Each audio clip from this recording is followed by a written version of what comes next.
میں اکثر مثال دیتا ہوں، جب میرے بچے چھوٹے تھے، میری بیٹی سینٹ جوزف کالج میں پڑھتی تھی، میں اور میری گھر والی صبح لے جاتے اور اس کو گیٹ سے ان کرنے کے بعد ہم گاڑی میں بیٹھ جاتے، یا صدر میں ایک لاگوس فیلوشپ چرچ ہے، اس کی چابی میرے پاس تھی، ہم وہاں پر بیٹھتے، اسٹڈی کرتے، دعا کرتے، اور جب چھٹی ہوتی تو ہم اس کو لے کر گھر جاتے تھے، اور شام کو جو منادی کا کام۔ یہ مثال مجھے کچھ یوں بتا رہی ہے کہ بعض اوقات یہ ہوتا ہے کہ ہمارا جو دشمن ہے نا، ابلیس،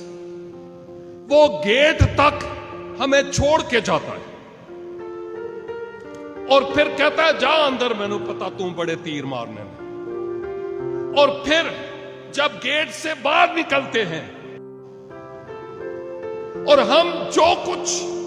ماضی میں کرتے چلے آئے پھر سے وہی کچھ کرتے ہیں۔ چرچ کے اندر بڑے دعوے، بڑے گیت اور بڑے وعدے خدا کے ساتھ، مگر مچ کے آنسو اپنے آپ پر کام کرنے والے ہوں، اور اس زندگی میں، اس نوجوانی میں کچھ کر دکھانے والے ہوں، یسوع کے لیے جینے والے ہوں۔ اور اس کلیسیا میں جتنے بھی نوجوان ہیں، ہر نوجوان جب بیدار ہوگا، دعا یا زندگی ہوگی، دعا یا میٹنگز اس کلیسیا کی ترقی کے لیے کریں گے، خدا میں مسیح کی ترقی کے لیے کریں گے، اس کلیسیا کی اور بڑھوتی کے لیے کریں گے۔ میں سوچتا ہوں کہ بھلے ہم تھوڑے ہی کیوں نہیں، ایک بڑی بیداری آئے گی۔